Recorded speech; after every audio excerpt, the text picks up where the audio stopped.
और अहंकार जब परिणाम देता है ना तो पश्चाताप भी कराता है, बहुत पश्चाताप कराता है।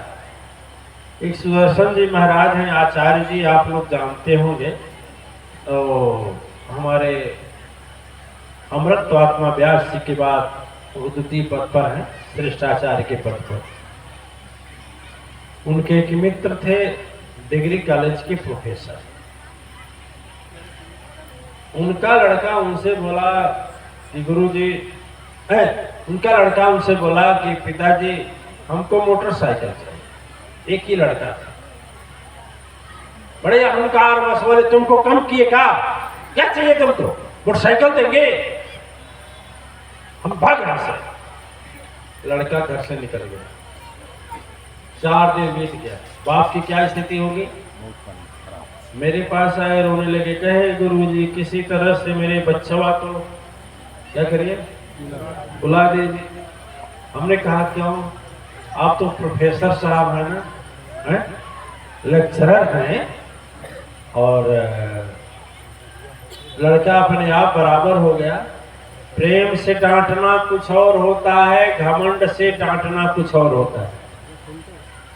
जहाँ प्रेम से डांट होती है वहाँ बच्चे जल्दी नाराज नहीं होते हैं, लेकिन जहाँ घमंड से डांटा जाता है बच्चे सोच लेते हैं कि तेरी संपत्ति और तेरा साधन और तू, तेरी जमीन, तेरी जायदाद, जाओ अब मैं परित्याग कर दे रहा हूं।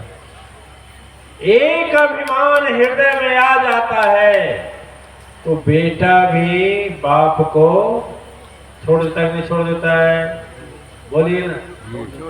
रोज रोज प्रताड़ित होने वाली पत्नी एक अहंकारी घमंडी की पत्नी हो जाए और रोज रोज प्रताड़ित की जाए, लास्ट में वो बोलेगी तेरा सोने का हार, तेरा करोड़ों का भवन, 2 लाख का बेड, ये 5 तरह की सब्जी, सब धिक्कार है, मैं जाऊंगी बाहर निकल करके रोटी और नमक खाकर गुजारा कर लूंगी, बच्चे को परवरिश कर लूंगी, लेकिन यह अब उत्पीड़न मैं बर्दाश्त नहीं करूं। बोली ऐसा घमंड है दिव्यात्माएं जब प्रकट होता है तो अपनी निज जीवन साथी को भी अपने से दूर कर देता है। बोलिए है कि नहीं? समझ रहे हैं? इसलिए मैं कहता हूं कि अहंकार, अच्छा एक हमसे लिखा था विदेश से, आज तो लिखा है हमारे पर भेजा है, लिख करके गुरुजी ये अहंकार कैसे प्रकट हो जाता है, कब प्रकट होता है? अरे अभिमान का प्रकट होने का कोई ठिकाना नहीं है, वह सूक्ष्म है, कब प्रकट होगा? तो कहा कि थोड़ा हमको समझाइएगा जिस भाषा में हम समझे। हम शास्त्र पुराण उतना जाने नहीं है गुरुजी, मातेश्वरी परिवार के सदस्य भी नहीं है, लेकिन आपका वचन अच्छा लगता है तो हम मोबाइल में बैठे बैठे देखते हैं और पूरा देखते हैं, एक शब्द छोड़ते हैं। लेकिन ऐसा कहिए ना थोड़ा हमारे समझ में आ जाए। देखिए, अरे समझना क्या है दिव्यात्माएं, घमंड तो 2 ही तरह से आता है, या तो छोटे को देखकर या तो बड़े को देखकर। अपने से जब बड़ा देखता है तो भी उसके अंदर घमंड प्रकट होता है, तू ही बड़ा का, तुमसे कम मैं का। ठीक है? सदगुरु में नहीं होता, गुरु में हो जाता है, प्रवचनकर्ताओं में हो जाता है, कथा वाचकों में हो जाता है, वो सब लोग सब अभिमान हो जाता है, कहा हमसे कम जानकार है, कहा वो से कम जानते हैं, अभिमान पैदा हो गया। अरे क्या जानोगे, आज तक परमात्मा माँ आदि शक्ति का कोई रहस्य जान पाया?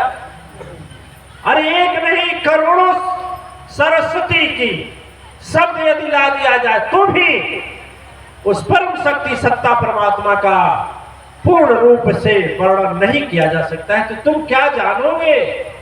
जानने के बहुत रहस्य हैं, और घमंड जब हो जाएगा ना तो जो आता है वो भी भूला जाएगा।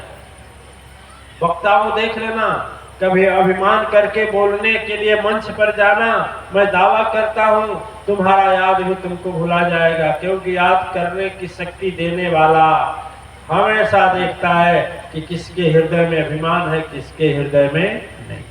अभिमान कभी पैदा हो जाता है। एक अदालत की बात थी, उसमें 2 साथी पकड़कर लाए गए। कौन? 2 साथी।